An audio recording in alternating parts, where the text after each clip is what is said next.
खूबसूरत हरे भरे दरख्तों में जहाँ दरख्त एक दूसरे से सरगोशी किया करते थे और फूल हर तरह के रंगों में खिले हुए होते थे, लूना नाम की एक खूबसूरत परी रहा करती थी।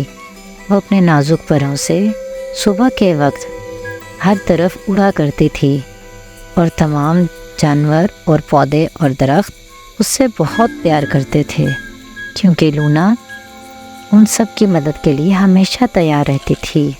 वो खूबसूरत होने के साथ साथ एक अच्छे दिल की मालिक थी। एक दिन जब लूना जंगल में फड़फड़ा रही थी तो उसने देखा कि एक परिंदा जो ज़मीन पे पड़ा हुआ है वो बहुत दर्द से करा रहा है। लूना उसके पास गई और उसने उससे पूछा, क्या हुआ तुम्हें? लूना, मेरा पर ज़ख्मी हो गया है और मैं उड़ नहीं पा रहा, मैं बहुत तकलीफ़ में हूँ, मेरी मदद करो। लूना ने उसे अपने हाथों में उठा लिया और नरमी से अपने जादू का इस्तेमाल करते हुए उसके बाजू पर एक चमकदार पट्टी बांध दी। उसने कहा, मैं अब काफ़ी बेहतर महसूस कर रहा हूँ, तुम्हारा शुक्रिया लूना। ये कहकर वो आराम से एक तरफ जाकर बैठ गया। लूना उड़ना शुरू हो गई और चलते चलते वो उस जादुई पानी के पास पहुंची जिसकी रंगत स्याह हो चुकी थी। ये एक जादुई पानी था जो हर तरफ अपने रंगों की वजह से बहुत मशहूर था। इसमें हर तरह के रंग निकला करते थे जिनकी चमक पूरे जंगल में फैला करती थी और इर्द गिर्द के पौधे और दरख्त इसकी वजह से जगमगाया करते थे।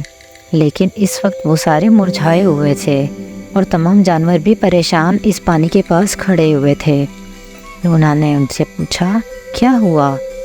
ये पानी ख़राब कैसे हो गया? उन्होंने बताया कि हमारा जादुई पत्थर चोरी हो गया लूना, कोई जादुई पत्थर निकाल के ले गया, इस वजह से इसकी रंगत ऐसी हो गई है। हमें उस जादुई पत्थर को जल्द से जल्द लाना होगा, वरना यहाँ पर सन्नाटा छा जाएगा।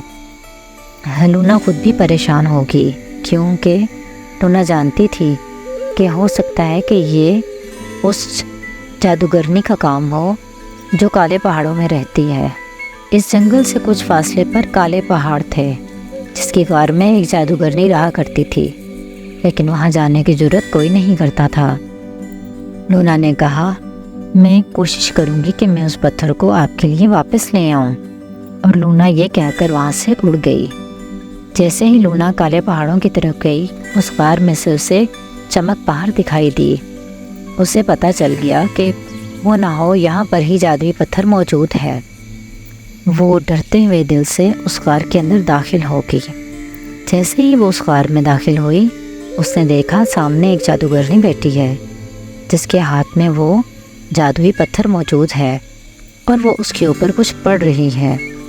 लूना ने कहा, रुक जाओ, ये पत्थर तुम्हारा नहीं है, ये पत्थर जंगल के पानी का है, ये पत्थर उन्हें वापस कर दो, इसकी वजह से वहाँ का पानी काला पड़ गया है, ये जादुई ताकत उनकी है, ये उन्हें लौटा दो।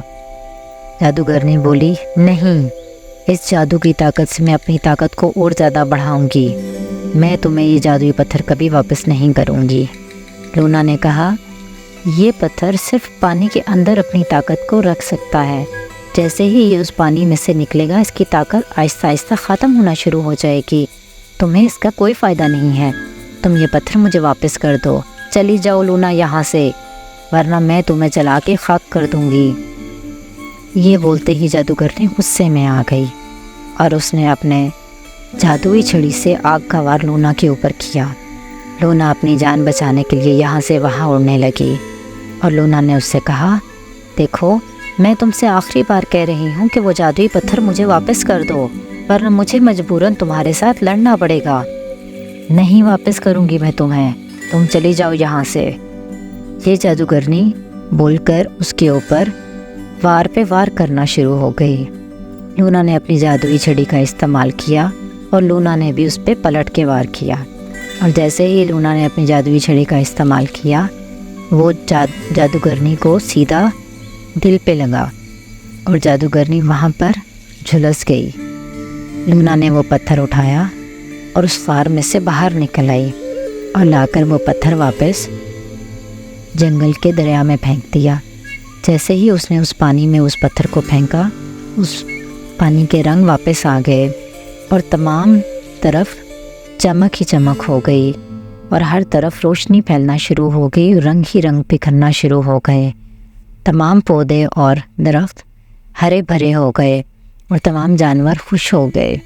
ان سب نے لونا کا شکریہ ادا کیا اور لونا نے بھی ہمیشہ ان کی مدد کرنے کا ارادہ رکھا اور لونا وہاں سے چلی گئی۔ لونا ایک بہت نیک دل اور اچھے دل کی مالک تھی۔